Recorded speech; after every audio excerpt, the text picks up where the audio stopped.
종교 개혁자 마틴 루터가 이 야고보서를 어떻게 평해하는가 하면은 지푸라기 서신이다 하고 이야기를 해요. 그 이유는 믿음으로 구원을 받는다. 즉 우리가 구원을 받는 것은 오직 믿음으로 받는다 하는 것을 강조했던 종교개혁자 루터가 야고보서를 보니까 자꾸 행함을 강조하고 있습니다. 그래서 루터가 이것은 지푸라기 서신이나 즉 쓸모없는 서신이나 마찬가지다 하고 평을 해요. 그런데 돌이켜보면 이 행함을 강조하고 있는 야고보서가 지푸라기 서신이 아니라 정말로 진정한 믿음, 참 믿음을 소유한 자라면은 반드시 행함이 따르게 돼 있다 해서 믿음을 무시하고 행함으로 구원받는 것을 이야기하는 것이 아니라 정말 구원받은 믿음은 행함이 반드시 따르게 돼 있다 하는 것을 강조를 해주고 있습니다. 그래서 야고보서의 전체 주제가 뭐냐면 바로 성숙입니다. 그 2장 14절에 보면은 내 형제들아 만일 사람이 믿음이 있노라 하고 행함이 없으면 무슨 이익이 있어요? 그 믿음이 능히 자기를 구원하겠느냐? 즉 구원받은 자는 행함이 반드시 따른다. 바로 이것을 강조를 해주고 있습니다. 이것이 바로 성숙한 그리스도이다 하고 이야기해주고 있는데 야고보서 전체 주제가 바로 성숙한 그리스도를 강조하는데 1장에서는 그건 어떤 사람이 성숙한 그리스도인이냐? 여러 가지 시련 속에서 인내하며 승리하는 사람이 바로 성숙한 사람이다 하고 이야기해주고 있고 2장에서는 진리를 입으로만 말하는 것이 아니라 즉 말과 혀로 하지 말고 즉 실천하는 사람이 성숙한 사람이다 하는 것을 강조해주고 있습니다. 그리고 오늘 본문을 포함한 3장에서는 성숙한 그리스도인이란 누군가면은 자기 혀를 통제할 줄 알고 사고를 제어할 줄 아는 사람이 바로 성숙한 사람이다. 그래서 오늘 본문에는 말에 대해서 그리고 13절부터는 바로 지혜에 대해서 말씀을 해주고 있습니다. 그런데 우리는 무엇을 행하며 어떻게 행하면 되느냐 하는 것에 대해서 두 가지 측면에서 오늘 본문을 우리가 볼 수 있는데 바로 언어하고 사고의 영역이라는 사실. 왜 그렇습니까? 생각과 말이 우리 행동을 유발합니다. 영적 전투는 그렇기 때문에 머리 영역에서부터 시작되어진다는 사실. 그래 누가복음 6장 45절 말씀을 보면은 사람이 그 쌓은 손에서 손을 내고 쌓은 악에서 악을 낸다. 그 사람의 심령의 상태가 어떠냐가 말로 표현되어지고 표현되어진 그 말이 행동으로 이어지고 행동이 반복되어지면 그게 습관이 되어지고 그것이 바로 인격이고 결국에는 그게 삶이 되어진다 하고 강조를 해주고 있어요. 그런데 우리가 신앙생활 하면서 다 바라는 것은 나도 좀 변화되었으면 좋겠는데 하는 바람을 다 가지고 있습니다. 그런데 변화되어지지 않는 부분이 어느 부분인가 하면 여러 가지가 있겠는데 그 중에서 가장 변화되지 않는 것이 바로 말이에요. 그래서 행함이 없는 사람일수록 항상 말이 많고 말이 앞섭니다. 그렇기 때문에 우리 성숙한 그리스도인이라고 하는 것은 얼마나 내 혀를 절제할 줄 아는가, 내 생각의 표현을 절제하고 조절할 수 있는가, 바로 여기에 따라서 그 사람은 성숙한 사람이다, 아직 미성숙한 사람이다 하는 것을 볼 수 있어요. 어떤 사람이 이런 이야기를 했습니다. 위대한 마음을 가진 사람은 사상을 이야기하고 또 평범한 마음을 가진 사람은 사건을 이야기하고 협소한 마음을 가진 사람은 다른 사람의 이야기를 한다 하는 말을 해요. 그렇다면 여러분들은 평소에 어떤 말을 가장 많이 하십니까? 그냥 모이면은 사상을 이야기하느냐 아니면은 이번에 나라에 이런 일이 있었는데 하는 사건을 이야기하느냐 아니면은 모이기만 하면 김 집사 어떻고 이 집사 어떻고 박 집사 어떻고 또 다른 사람 흉보는 이야기만 하느냐.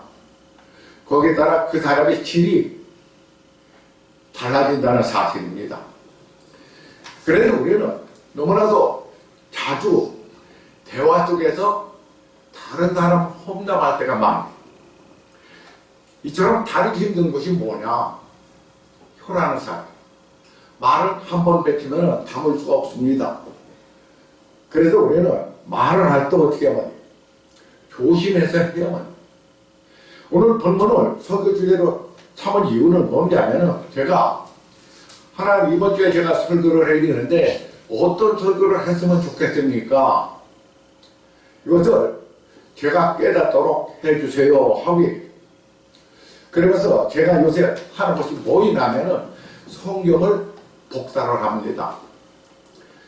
그 용씨가 기도를 매일 하는데 11시 40분부터 밤 12시까지 이제 매일 성경 지금 하다가 용씨부터 이제 교회를 위해서 또 여러분들을 위해서 저 자신을 위해서 늘 기도하며 하는 또 한 가지가 뭔가 하면 성경을 지금 복사를 하라고. 그 성경을 복사하는데 순서가 창세기부터 쭉 하는 것이 아니라 창세기부터 레위기 지금 14장까지 했습니다. 그리고 쭉 계속해서 하려고 하니까 좀 지루하고 해가지고 이 작은 방위부터 왔다 갔다 하면서 구약과 신약을 왔다 갔다 하면서 복사를 하는데 한 번 복사를 하면 적어도 3번을 읽게 돼 있어요. 왜? 처음에 한번 타이핑을 합니다. 그리고 성경 맞고 대조를 해서 오차 탈자 없나 확인을. 근데 내가 한 것을 내가 확인하는 것은 또 오류가 생깁니다. 그러니까 한 번 더 또 확인을 합니다. 그러니까 3번을 하는데 지금 야고보서 빈사를 하다가 하나님께서 이것 가지고 설교를 한번 해봐라 하는 간 마음을 허락해 주셨어요. 그래서 오늘 본문을 잡았는데 우리가 늘 실수하는 것이 여러 가지가 있습니다. 그런데 인간이 실수하는 것 중에 가장 많은 실수가 바로 말의 실수라는 사람. 그래서 오늘 본문에 보면 뭐라고 얘기합니까? 우리가 다 실수가 많으니 만일 말에 실수가 없는 사람은 곧 온전한 사람이라 하고 이야기를 해요. 말에 실수가 없는 사람이 온전한 사람이다. 그만큼 사람은 실수를 많이 한다는 사람. 평소 몹시 말이 거칠고 혀를 통제하지 못하는 성도가 있어요. 이 성도가 담임 목사님에게 나와서 이야기를 합니다. 목사님, 이제 제가 혀를 주인 제단을 바치겠습니다 하고 얘기해요. 그런 목사님이 잘 생각하셨습니다. 저도 옆에서 기도하겠습니다 하고 대답을 해줬으면 좋았는데 이 목사님이 성도님의 혀를 받아들일 만큼 그렇게 큰 재단은 없습니다 하고 딱 잘라버려요. 그러니까 그 성도가 얼마나 실망이 되겠습니까? 나 해도 안 되는 사람이구나. 그러니까 나는 있는 그대로 살아야 되겠다. 이처럼 통제하기 어려운 것이 바로 혀라는 사람. 이거는 보통 사람만 실수하는 것이 아니라 지도자도 실수하고 선생도 실수합니다. 부모도 실수합니다. 그래서 오늘 뭐라고 얘기했습니까? 내 형제들아, 너희는 선생된 우리가 더 큰 심판을 받을 줄 알고 선생이 많이 되지 말아라 하고 이야기해요.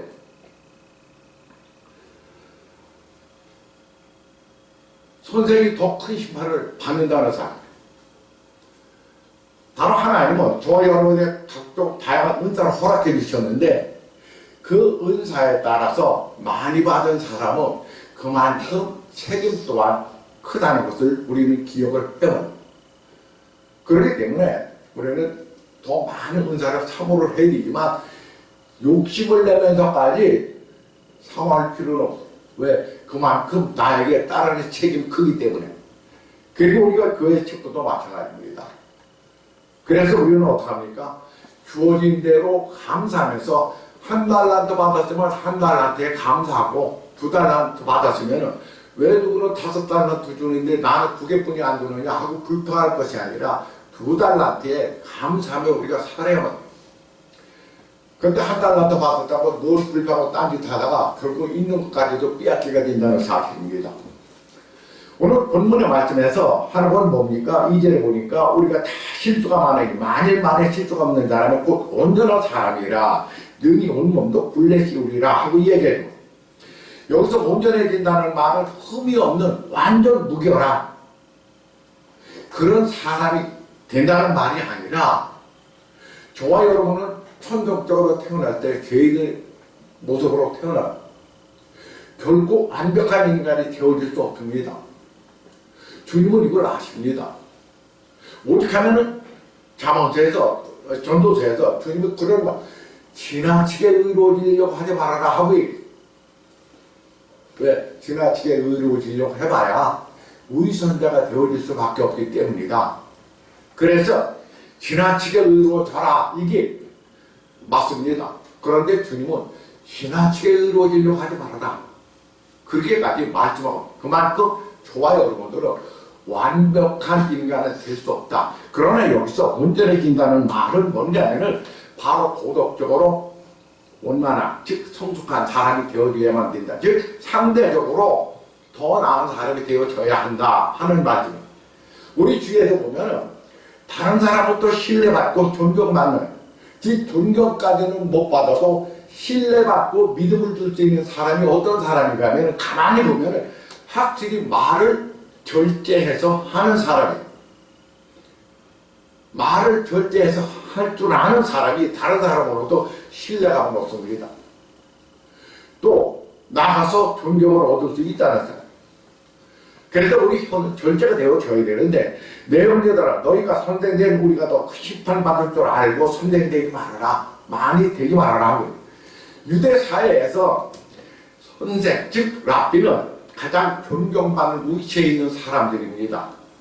어느 정도인가 하면은 자기 부모와 랍비가 물에 빠졌을 때 먼저 누구를 구해야만 되느냐? 랍비를 구해라 하고 탈무드에 기록할 정도로 랍비는 당시에 존경받는 사람. 그러니까 많은 사람들이 특별히 높아지기를 좋아하는 사람, 인정받기를 좋아하는 사람들이 랍비가 되려고 노력을 해요. 그런데 이 선생은 남을 가리키는 입장에 서 있기 때문에 상대적으로 말을 많이 할 수밖에 없습니다. 그런데 이절에는 뭐라고 얘기합니까? 우리가 다 실수가 많으니 말에 실수가 없는 자는 온전한 사람이라 하고 말에 실수가 없는 사람이라면 온전한 사람이라고 할 정도로 말에 대해서 실수가 많은 걸 강조를 해주고 있습니다. 그 이유가 뭡니까? 바로 말은 영적 영역에 속합니다. 그렇기 때문에 영적인 존재의 사탄이 어디에 틈을 타는가 하면은 말에 틈을 탑니다. 사탄이 저와 여러분의 틈을 탈 때 어떤 세상의 소리에 틈을 타고 우리가 궁극해오는 것이 아니라 똑같은 영적 영역인 말에 영적 존재의 사탄이 틈을 타가지고 저와 여러분을 공격을 한다는 사실. 그렇기 때문에 단순히 말은 소리하고 다릅니다. 영적 영역이 속이기 때문에 영적인 존재의 사탄이 그 영적인 말에 틈을 타가지고 우리를 공격하니까 우리가 혀를 통제하지 못하면 사탄이 나는 이유가 거의 있다는 사실. 그래서 우리 말을 할 때는 항상 생각하고 이야기를 해야만. 어떤 노부부가 가파른 언덕길에 올라가고 있는데 이 경사진길에서 올라가기 너무 힘이 듭니다. 그러니까 할머니가 애교적인 목소리로 영감 나 좀 먹어줘 하고 이야기해. 이 할아버지도 힘들었지만 남자 치면 어쩔 수 없이 먹었습니다. 한데 한참 올라가고 있는데 할머니가 미안하니까 영감 나 그래도 생각보다 가볍지 하고 이야기를 했어요. 그랬더니 할아버지가 참 당신 몸무게가 전보다 훨씬 가벼워졌네. 내 마음이 안 좋네. 하고 이야기하지는 못할 망정 그냥 가벼워 정도로만 이야기를 했어도 돼. 그런데 할아버지야 미소를 꽂는 이야기를 합니다. 그럼 가볍지. 머리는 비었지. 허파에 바람 들어갔지. 양심도 없지. 싸가지도 없지. 그래 가져올 수밖에 하고 이야기해. 그러니까 할머니가 민망해가지고 얼른 내려와. 일주일 정도 올라가다가 이제 할아버지도 지쳤습니다. 이 할아버지가 할머니한테 나도 좀 먹어줘 하고 그래 할 수 없이 할머니가 할아버지를 오고 몇 번 더 가는데 이 할아버지도 미안하니까 요거나 무겁지 하고 이 할머니가 생글생글 웃어가면서 하는 말이 그럼 무겁지 안 무겁겠어? 머리가 돌이지 얼굴에 철판 깔았지 간덩이는 부었지 그러니까 당연히 무겁지 하고 이제 가는 말이 좋아야 오는 말이 굳다는 말이 있습니다. 이처럼 말이라는 것은 서로 잘못을 상품을 주고받는다는 사람. 그래서 성경은 뭐라고 얘기합니까? 잠언서 16장 24절에 보면 선한 말은 꿀등이 같아서 마음이 달고 뼈에 양약이 된다.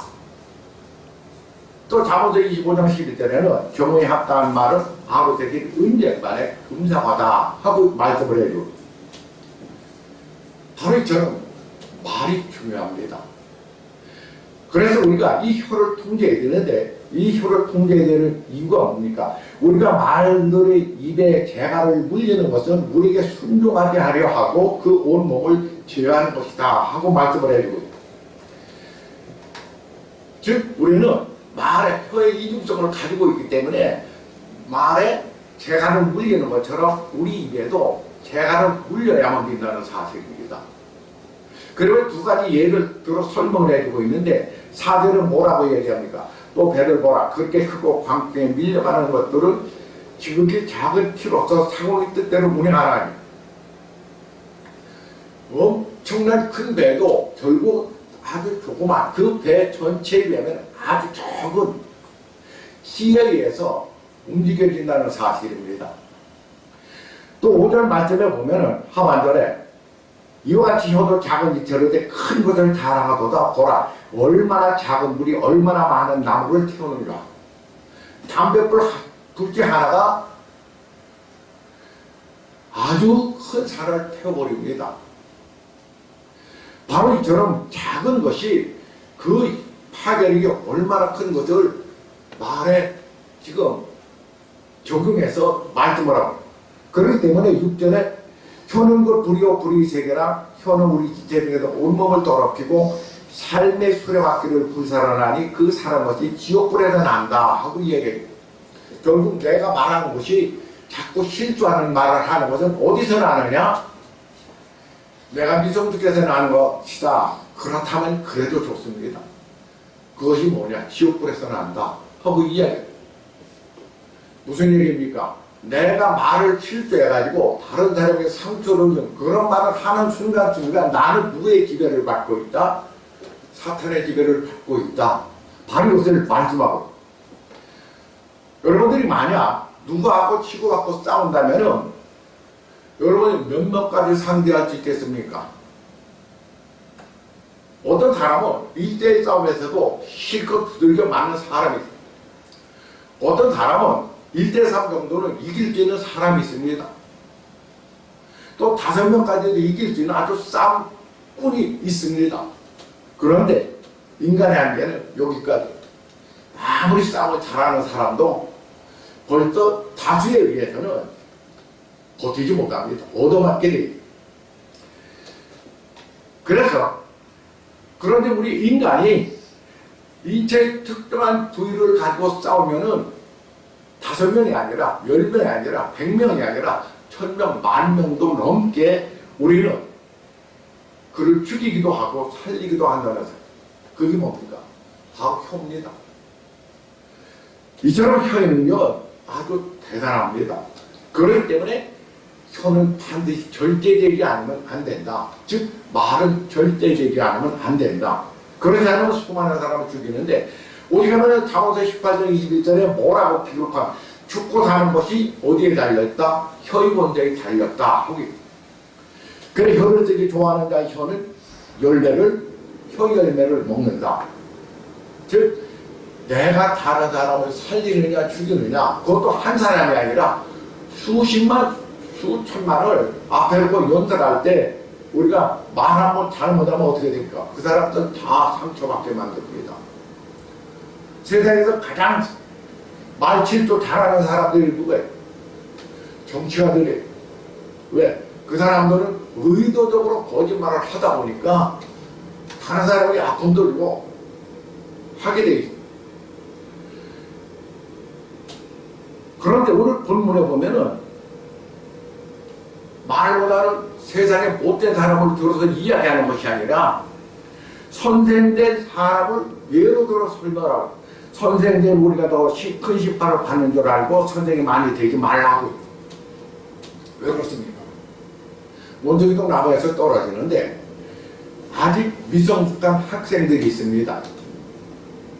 그 학생들은 말에 실수할 확률이 50%라고 우리가 가정을 한다면은, 특별히 사춘기 아이들 아직 인격이 성숙되지 못했기 때문에 실수할 확률이 엄청 많아요. 그런데 보다도 학생보다 성숙한 선생이 실수할 확률은 훨씬 적습니다. 이거는 사실이고 현실이에요. 그러면 누가 더 많이 실수합니까? 똑같이 말할 때는 학생도 실수하죠. 그런데 오늘 본문에 보니까 내용대로 너희는 선생님을 우리가 더 큰 심판을 받는 줄 알고 선생님 많이 되지 말라 하고 이야기를. 그러면서 말에 대해서 말씀을 하면서 제일 먼저 선생님 되지 말아라. 가르치려고 하는 위치에 서지 말아라. 이걸 그러면 세상에 가르치는 위치에 서는 하나도 없으면 어떻게 됩니까? 세상은 거꾸로 돌아가서 가르치는 데가 분명히 있어요. 왜 그랬느냐?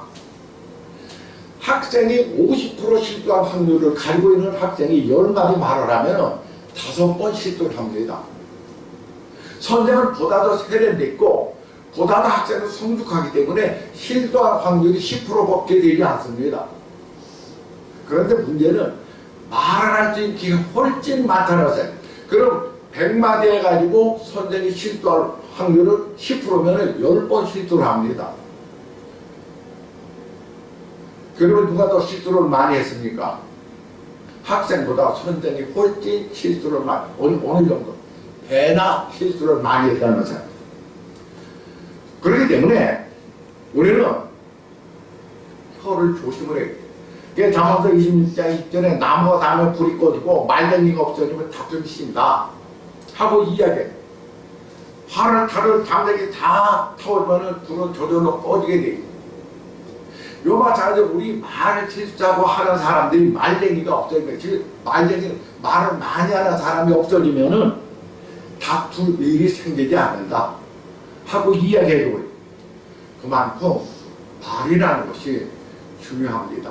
그래서 우리 인간이 70%가 말로 실수한다 하고, 어떤 장사꾼이 시장을 돌아다니면서 소리 질러 외칩니다. 인생의 성공의 비결을 팝니다. 인생의 성공의 비결을 팝니다 하고 이렇게 많은 사람들이 성공의 비결을 살려고 몰려들어요. 아무튼 치며 인생의 성공의 비결을 살려고 하는 사람들에게 이 장사꾼은 돈을 받고 쫓겨나는 다 돈을 줘. 그래서 그 표본이 그 안에는 당신이 인생의 성공의 비결을 알기 원하십니까? 그렇다면 당신의 혀를 함부로 놀리지 마십시오 하고 기록했어요. 그만큼 말이 중요하다. 또 어떤 라비가 자기 학생들을 위해서 만찬을 베풀었는데 두 개의 큰 상을 마련하고 양과 서희호로 음식을 장문해. 우측에도 좌측에도 똑같습니다. 그런데 학생들이 다 먹고 나서 보니 좌측에 있는 상에는 그대로 남아요. 우측에 있는 상은 다 먹어버리고 치웠어. 그래서 선생님에게 묻습니다. 선생님, 왜 저쪽 장에 있는 음식을 그대로 남았습니까? 하고. 그래, 라비가 오른쪽에 상의 음식은 양과 소의 연한 혀로 만들었고, 왼쪽에 있는 상의 음식은 양과 소의 질긴 혀로 만들었다.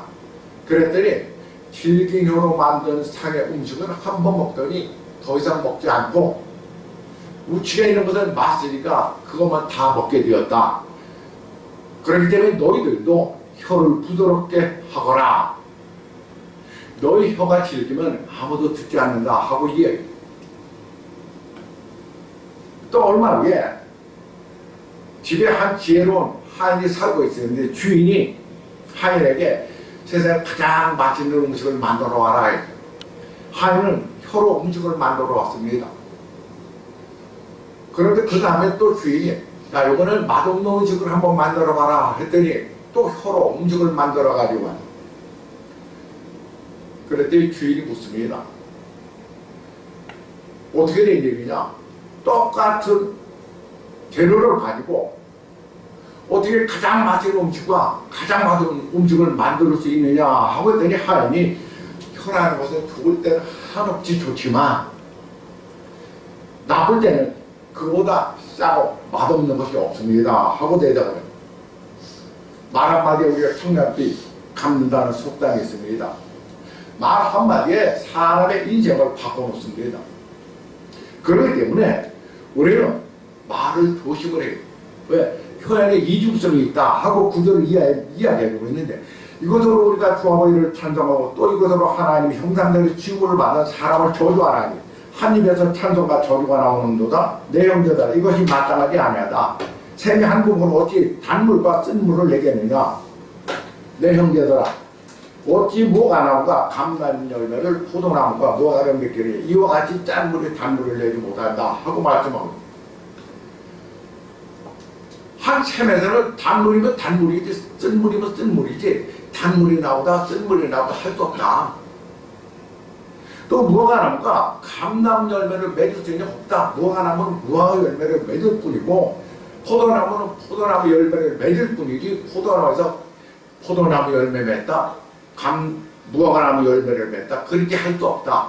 그런데 묘하게 인간의 혀는 한 입으로 주님을 찬송하고 한 입으로는 주님께서 지으심을 받은 하나님의 형상 닮은 인간을 조주한다는 사실. 이게 우리 혀의 이중성입니다. 그렇기 때문에 혀는 단지 통제되어야만 한다 하고 말합니다.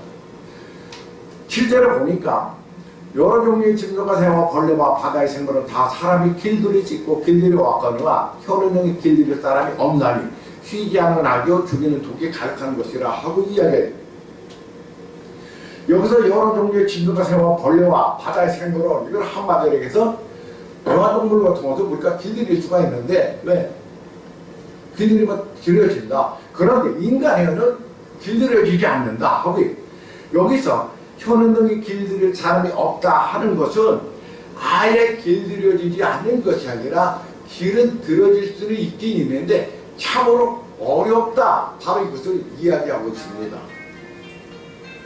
그러면 우리가 혀를 길들이게 해서 어떻게 합니까? 먼저 듣는 훈련을 자꾸 해야 합니다. 말하려고 하지 말고 듣는 훈련을 해야만 됩니다. 우리 인간이 세상에 태어날 때 말하면서 태어납니까? 아니면 듣는 것부터 배웁니까? 듣는 것을 먼저 어린아이들이 배우고 그 다음에 말을 하게 됩니다.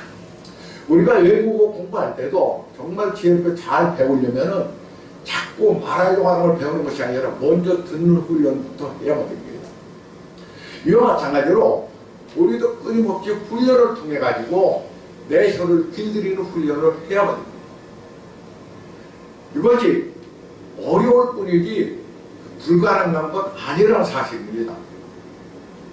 하나님께서 불가능하다면 야 너희는 타고난 대로 말하고 살아.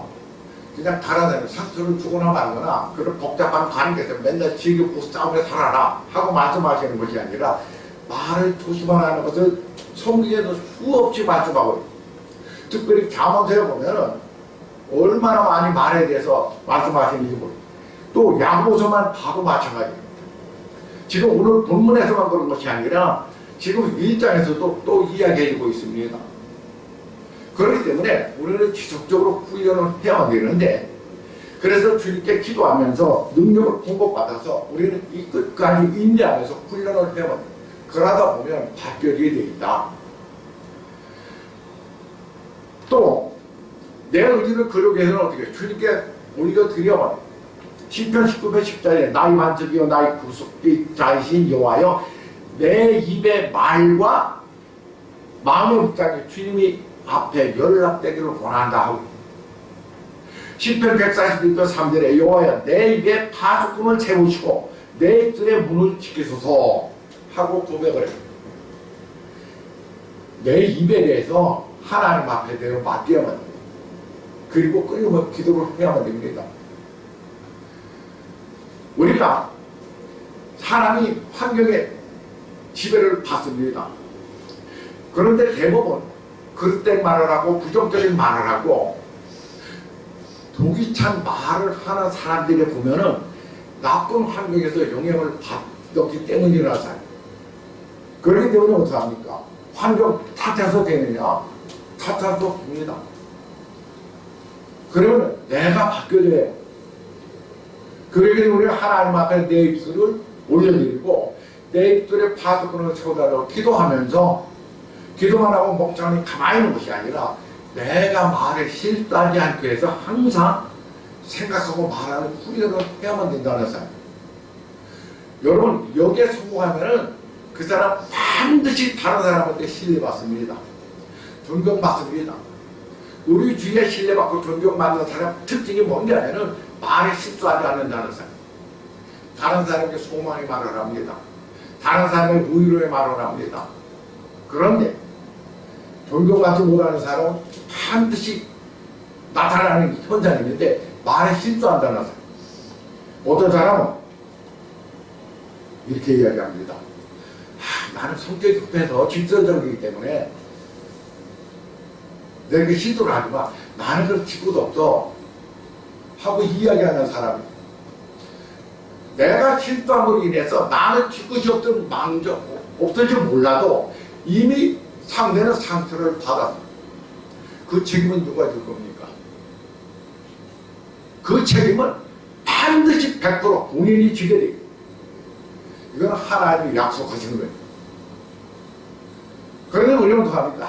내 성격이 원래 그러다 보니까 나는 뒷끝이 없는 거 알잖아. 그런데 내가 뱉은 말로 해서 상처는 이미 상대는 상처를 받았습니다. 그럼 나는 뒷끝이 없는 사람이니까 나 잃어버렸어. 자기는 편하게 잃어버려서 뱃속 편하지 모릅니다. 그런데 상대는 상처를 받았습니다. 그러면 그것을 누가 책임지느냐? 100% 상처를 준 사람이 책임지게 돼요. 그래서 우리는 끊임없는 노력을 통해서 말을 절제하는 훈련을 해요. 그런데 우리가 말을 하다 보면 대화가 안 통한다 하고 이야기하는데 어떤 사람은 대화가 안 통한다 하면 이해를 못하는 사람이 있습니다. 지금 나하고 박재인 장로님하고 이야기를 합니다. 박재인 장로님은 대화가 안 통한다 소리를 이해를 하시는 분이에요. 왜? 먼저 우리 지민이 좀 문제가 있을 때 사람이 대화가 안 된다. 그러니까 그것을 다른 사람이 이해를 못한다. 그래서 내가 참 답답하다. 그랬더니 우리 장로님은 이해를 한다고 해요. 이야기를 하는데 말을 계속 왔다 갔다 합니다. 그런데 상대가 이야기하는 저나 장로님이랑 서로 몰라. 공감이 안 돼. 그거는 대화가 아니라 소리만 왔다 갔다 하는 거죠. 대화한 게 아니에요. 대화한다 그러면 뭡니까? 말하는 그 말 뒷배경 속에 의도가 뭔지를 정확히 알고 함께 공감해 줄 수 있는 사람.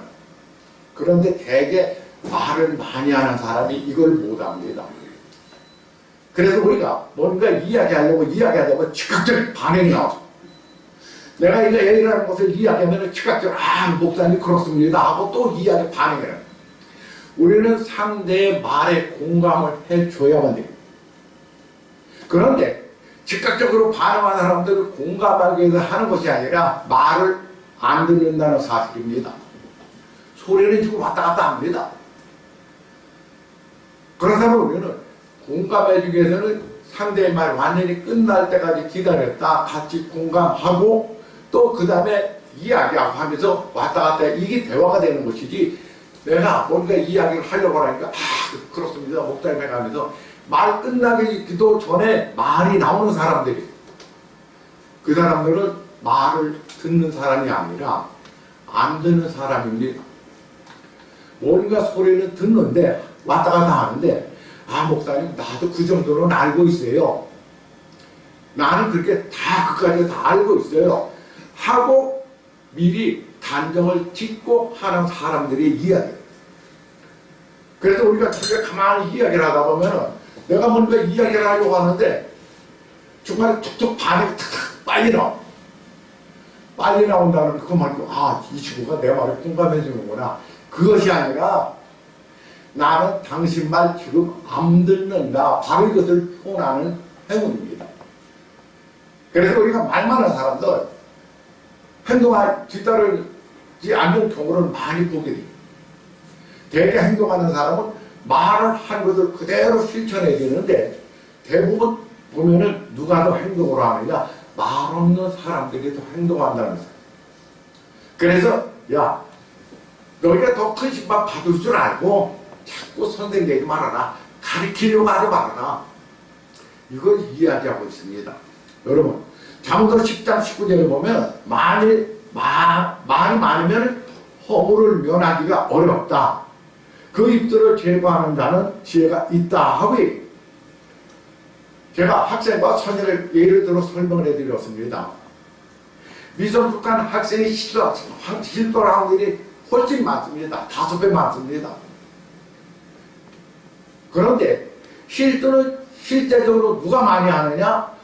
실도할 확률이 높은 학생들보다 말을 훨씬 많이 하는 실도할 확률이 적은 선생이 더 많이 실도한다. 이걸 우리가 분명히 알아요. 그래서 내 사랑하는 형제들아, 너희가 알지니 사람마다 듣기는 속히 하고 말하기는 더디하며 성내기도 더디하라. 그래서 어떤 사람이 하나님이 왜 귀는 2개 만들어주고 입은 하나만 만들어줬을까? 그 이유는 듣기는 속히 하고 말하기는 더디하라 하는 의미가 포함되어 있다 하고 저는 공감합니다. 여러분 우리가 주님 앞에 서면은 다 심판대 앞에 선다고 그래요. 그러면 주님이 여러분을 심판하시는 근거가 뭔지를 아십니까? 여러분이 주님 앞에 섰을 때 주님이 이제 여러분을 심판하실 거예요. 심판하시는데 여러분이 지옥에 보내기 위해서 심판하시는 것이 아니라 구원받은 자의 심판은 상급을 결정하는 심판이 되어줄 수 있습니다. 그런데 뭘 갖고 심판하느냐? 말 갖고 심판한다. 그래서 제가 아까 그렇게 말씀드렸는데 나는 직설적이다 보니까 뒤끝이 없는 짓도 알잖아. 그래서 확 배쳐가지고 상대편이 어떻게 상처를 줬습니다. 근데 난 뒤끝이 없으니까 나는 잃어버렸어. 이미 상대는 상처를 받아요. 그러면 그 상처를 준 것에 대한 책임은 누가 진다? 반드시 누가 진다? 본인이 진다고 말씀을 드렸습니다. 그것이 마태복음 12장 36, 7절에 분명히 기록을 해. 내가 너에게 이르노니 사람이 무슨 무익한 말을 하든지 심판날에 이에 대해 신문을 받으리니 내 말로 내가 의롭담을 받고 내 말로 정죄함을 받으리라. 말은 무섭습니다. 이 땅을 살아가는 데만 정말로 관계를 잘 만들어서 부드러운 편한 관계, 좋은 관계를 만들고 또 말 실수해서 이 땅에서만 나쁜 관계를 만드는 것이 아니라 하나님 앞에 섰을 때 상급을 결정하는 데까지 영향을 미친다는 것을 우리는 늘 기억을 하셔야 합니다. 그래서 하루아침에 되는 것은 아니지만 그래서 세상의 짐승은 다 길들일 수 있다. 그렇지만 혀는 길들일 사람이 없다 하고 이야기해. 길들일 사람이 없다는 것은 뭐냐? 다른 사람이 길들일 수 없다는 사람. 그리고 길들일 수 없다는 건 완전히 할 수 없다는 이야기가 아니라 힘들지만 할 수 있다는 의미가 포함되어 있습니다. 다른 사람이 다른 사람의 혀를 길들일 수 없습니다.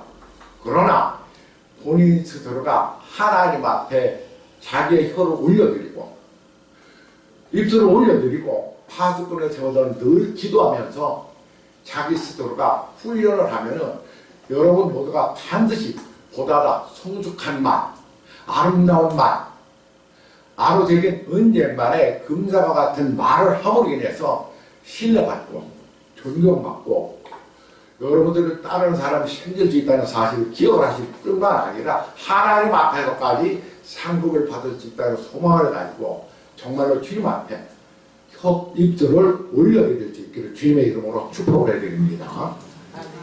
사랑의 아버지, 주님의 은혜를 진실로 감사드립니다. 우리 인간들이 실수하는 대부분의 실수는 우리는 말로 실수합니다. 그런데 그 말의 실수는 아버지 하나님 정말로 길들이기가 어렵다고 했습니다. 그러나 다른 사람의 혀를 내가 길들일 수는 없지만 아버지 하나님 내 스스로 주님 앞에 올려드림으로 인해서 우리가 절제받고 통제받는 삶을 살아갈 수 있습니다. 험에 우리는 말하기 전에 항상 생각하고 그래 듣기는 속히 하지만 말하기는 도대하라고 주님 말씀하신 것처럼 말을 하기보다는 듣는 일에 우선할 줄 아는 지혜로운 자들을 축복해 주시옵소서.